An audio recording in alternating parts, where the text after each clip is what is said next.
The Adventures of Huckleberry Finn by Mark Twain. Chapter 39. In the morning we went up to the village and bought a wire rat trap and fetched it down, and unstopped the best rat hole, and in about an hour we had 15 of the bulliest kind of ones, and then we took it and put it in a safe place under Aunt Sally's bed. But while we was gone for spiders, little Thomas Franklin, Benjamin Jefferson, Alexander Phelps found it there and opened the door of it to see if the rats would come out, and they did. And Aunt Sally she come in, and when we got back she was a-standing on top of the bed raising Cain, and the rats was doing what they could to keep off the dull times for her. So she took and dusted us both with a hickory, and we was as much as 2 hours catching another 15 or 16. Drat that meddlesome cub, and they weren't the likeliest nuther, because the first haul was the pick of the flock. I never see a likelier lot of rats than what that first haul was. We got a splendid stock of sorted spiders and bugs and frogs and caterpillars and one thing or another, and we liked to got a hornet's nest, but we didn't. The family was at home. We didn't give it right up, but stayed with them as long as we could, because we allowed we'd tire them out, or they'd got to tire us out, and they done it. Then we got alicumbain and rubbed on the places, and was pretty near all right again, but couldn't set down convenient. And so we went for the snakes, and grabbed a couple of dozen garters and house snakes, and put them in a bag, and put it in our room. And by that time it was supper time, and a rattling good honest day's work. And hungry? Oh, no, I reckon not. And there warn't a blessed snake up there when we went back. We didn't half tie the sack, and they worked out somehow and left. But it didn't matter much, because they was still on the premises somewheres. So we judged we could get some of them again. No, there warn't no real scarcity of snakes about the house for a considerable spell. You'd see them trippin' from the rafters in places every now and then, and they generally landed in your plate or down the back of your neck, and most of the time where you didn't want them. Well, they was handsome and striped, and there warn't no harm in a million of 'em, but that never made no difference to Aunt Sally. She despised snakes, be the breed what they might, and she couldn't stand them no way you could fix it. And every time one of them flopped down on her, it didn't make no difference what she was doing. She would just lay that work down and light out. I never see such a woman. And you could hear her whoop to Jericho. You couldn't get her to take a hold of one of them with the tongs. And if she turned over and found one in bed, she would scramble out and lift a howl so you would think the house was afire. She disturbed the old man so that he said he could most wish there hadn't ever been no snakes created. Why, after every last snake had been gone clear out of the house for as much as a week, Aunt Sally warn't over it yet, and she warn't near over it. When she was settin' thinkin' about something, you could touch her on the back of her neck with a feather, and she would jump right out of her stockings. It was very curious, but Tom said all women was just so. He said they was made that way for some reason or other. We got a lickin' every time one of our snakes come in her way, and she allowed these lickin's warn't nothin' to what she would do if we ever loaded up the place again with 'em. I didn't mind the lickin's, because they didn't amount to nothin', but I minded the trouble we had to lay in another lot. But we got them laid in, and all the other things, and you never see a cabin as blithesome as Jim's was when they'd all swarm out for music and go for him. Jim didn't like the spiders, and the spiders didn't like Jim, and so they'd lay for him and make it mighty warm for him.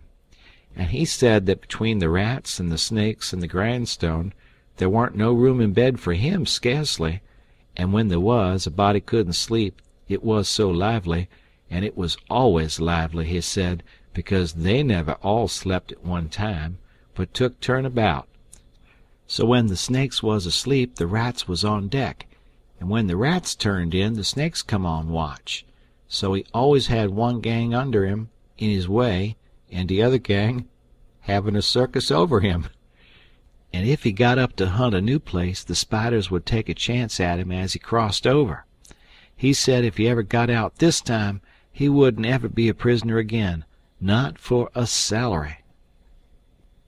Well, by the end of 3 weeks, everything was in pretty good shape. The shirt was sent in early, in a pie, and every time a rat bit Jim, he would get up and write a little in his journal while the ink was fresh. The pens was made, the inscriptions and so on was carved on the grindstone, the bed leg was sawed in two, and we had et up the sawdust, and it give us a most amazing stomach ache. We reckoned we was all going to die, but didn't. It was the most undigestible sawdust I ever see, and Tom said the same. But as I was saying, we got all the work done now, at last, and we was all pretty much fagged out, too, but mainly Jim. The old man had wrote a couple of times to the plantation below Orleans to come and get their runaway nigger, but hadn't got no answer, because there warn't no such plantation.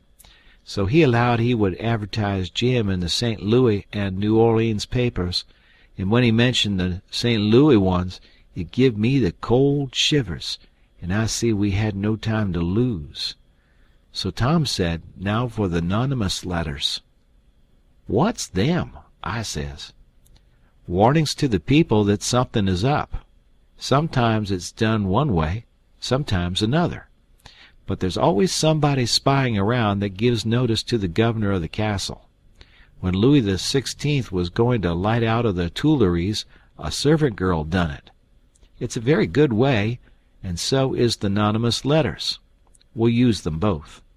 And it's usual for the prisoner's mother to change clothes with him, and she stays in, and he slides out in her clothes. We'll do that, too. But looky here, Tom, what do we want to warn anybody for that something's up? Let them find it out for themselves. It's their lookout. Yes, I know, but you can't depend on them. It's the way they've acted from the very start. Left us to do everything. They're so confiding and mullet-headed they wouldn't take no notice of nothing at all. So if we don't give them notice, there won't be nobody nor nothing to interfere with us. And so after all our hard work and trouble, this escape will go off perfectly flat. Won't amount to nothing. Won't be nothing to it. Well, as for me, Tom, that's the way I'd like.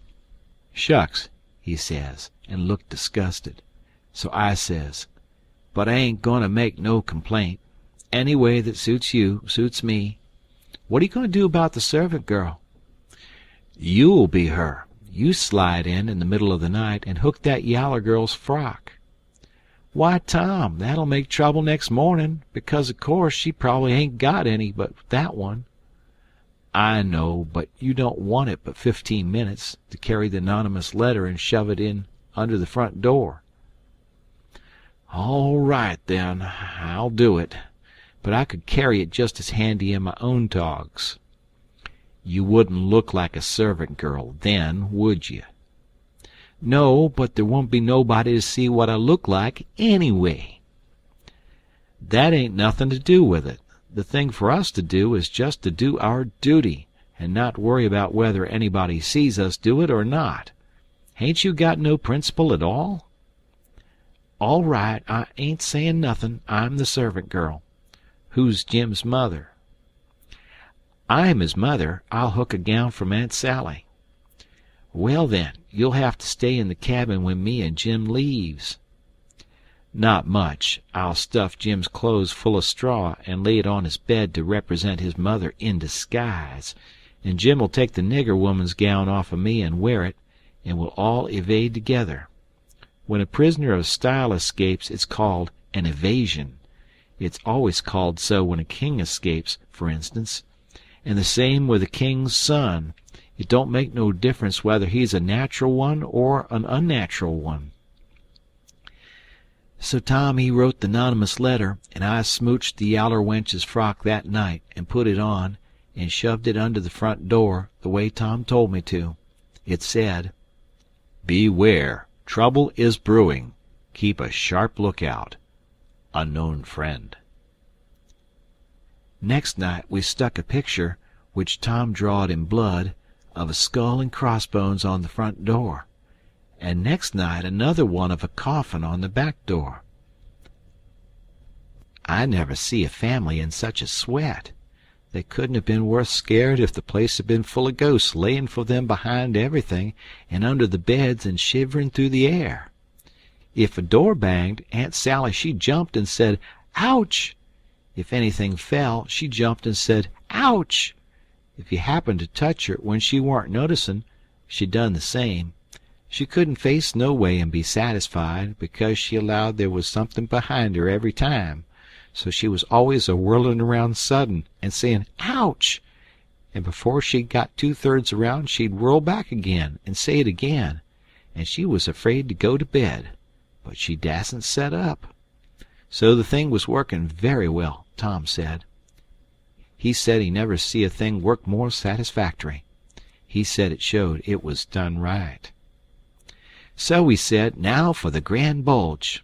So the very next morning at the streak of dawn we got another letter ready, and was wondering what we better do with it, because we heard them say at supper they was going to have a nigger on watch at both doors all night. Tom he went down the lightning rod to spy around, and the nigger at the back door was asleep, and he stuck it in the back of his neck and come back. This letter said, "Don't betray me. I wish to be your friend. There is a desperate gang of cutthroats from over in the Indian Territory going to steal your runaway nigger tonight, and they have been trying to scare you so as you will stay in the house and not bother them. I am one of the gang, but have got religion and wish to quit it and lead an honest life again, and will betray the hellish design.